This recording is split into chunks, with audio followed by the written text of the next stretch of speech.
Hello, Omi Games here with the next game development video for my game, Stories from the Tabletop. In this video, I recap my ragdolls, add blood and guts, burning buildings, and then show a low commentary gameplay of a level. So I've had ragdolls in my game for a while now, and honestly I love them.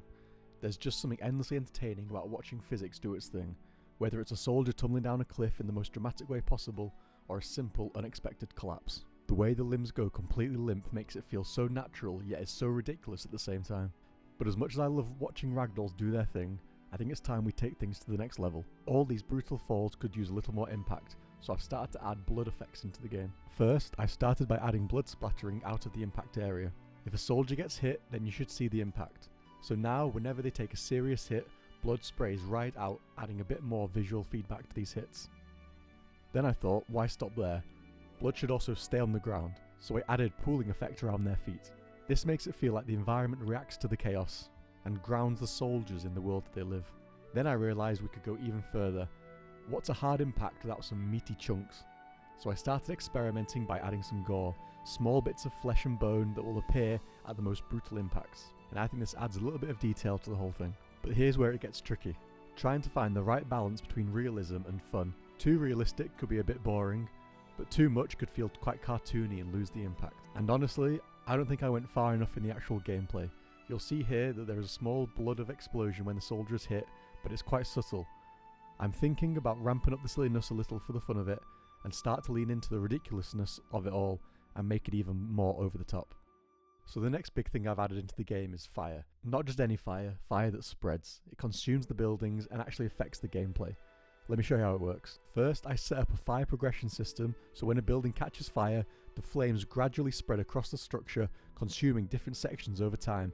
It starts small, but quickly turns into a full-blown disaster. Since buildings in the game are made up of modular parts, I can actually start making them disappear as the fire destroys them. Instead of just burning endlessly, sections of the building will slowly fade away, leaving behind nothing but the skeletal remains of the building. This makes destruction feel dynamic and creates new obstacles mid-game, and that brings me to the most exciting part of this, is how buildings impact the level. Since the structure of the building is changing, so is the way that the player and the AI can navigate around it. Routes that were once available can now become blocked, or routes can now open up through the building as the fire spreads, forcing the players and the AI to adapt to the levolution of the game. This means burning buildings aren't just visual, but they're real gameplay elements.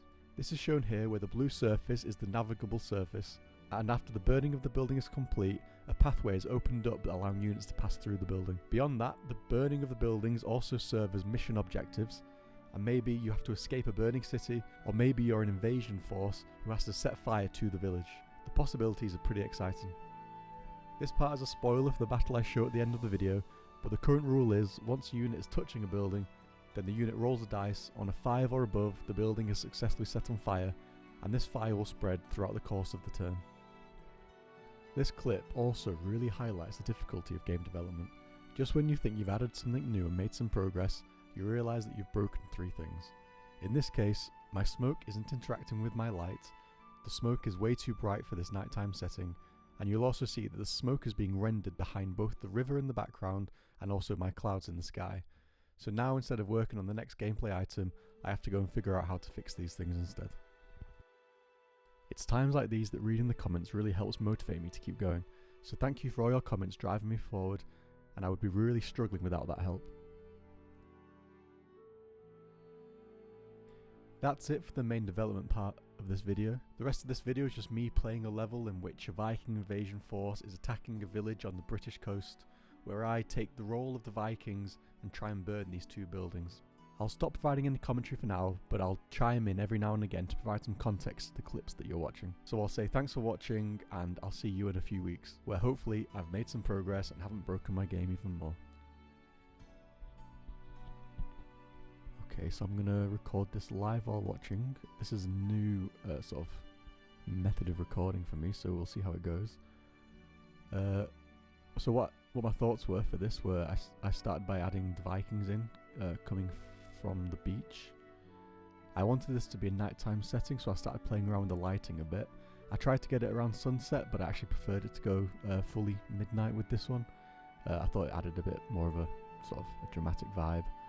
I then played around with the wind settings to get that a bit more stormy, to give it a bit more of a eerie setting, and then I added the knights and the rangers.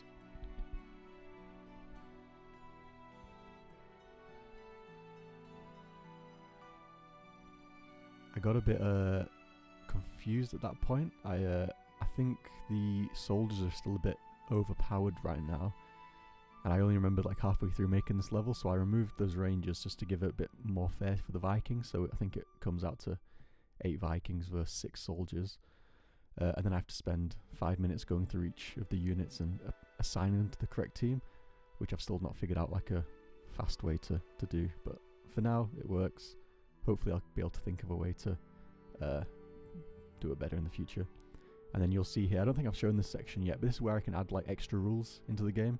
So here I added burning houses for the Vikings as a win condition. So if they can burn 2 of the houses by round 10, I think it was, then they win.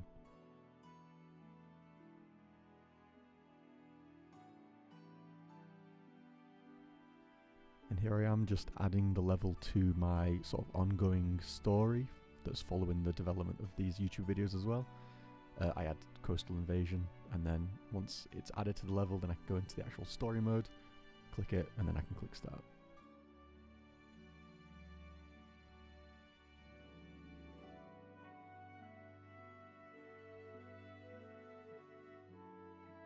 Obviously the wind looks like it's going a bit powerful here, but that's because I'm on ×2 speed.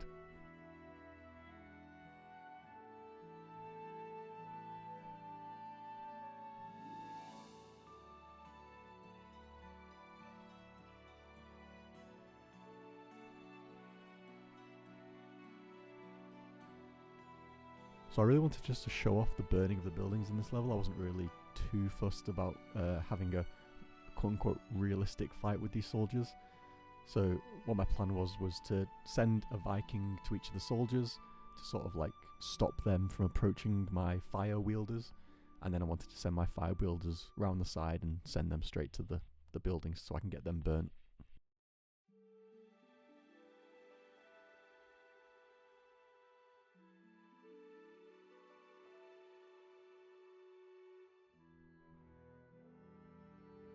I think this is a good time to highlight sort of the next sort of stage of progress I want to take the game.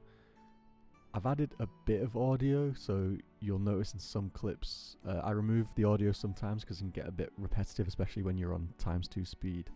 But I've got a lot of ambient noise in the background, so birds and a bit of wind and fire, etc. But I think I want to add a bit more dynamicism to it, so add in wind that sounds more powerful when you adjust the wind slider, maybe add some like noises of the soldiers moving around, maybe add some more dynamic noises based on the dice rolling, etc. So yeah, I think I'll have a think about that and see what the best sort of approach to that is.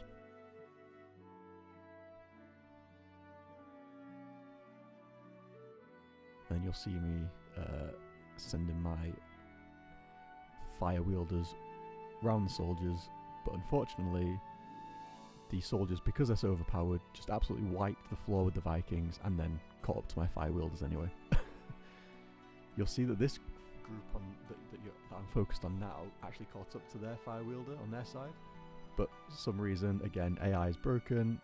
The AI of that squad didn't do anything, so I just used this as an opportunity to show off the fire of the building, and then you'll see the fire wielder got to the house and then burnt it down, successfully burnt it down.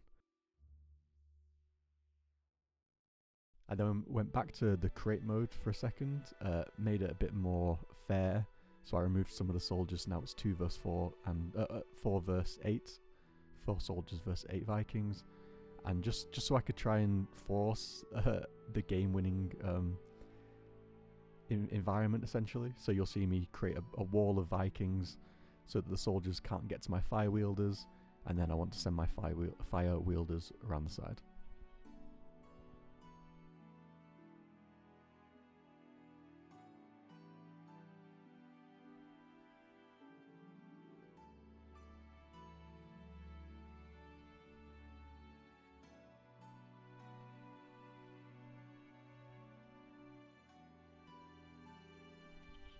It was at this point where I started getting a bit scared that the exact same thing was going to happen, and the soldiers were just going to absolutely wipe the Vikings off the face of the earth again. but I managed to get the fire wielders through the soldiers' front lines, round the back, and then to the houses.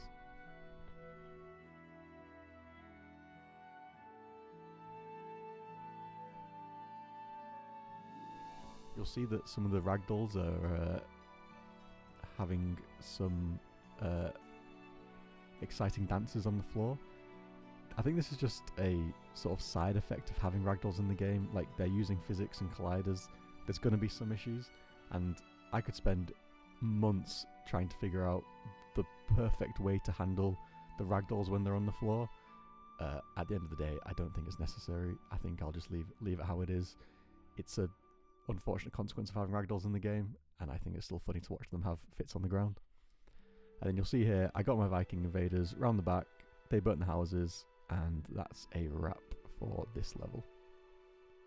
And then I was trying to move the camera to get a cool shot of the Viking longships, the water, the coast, but also the fire. And that is it. Thanks for watching. If you got this far, I'll see you in the next one.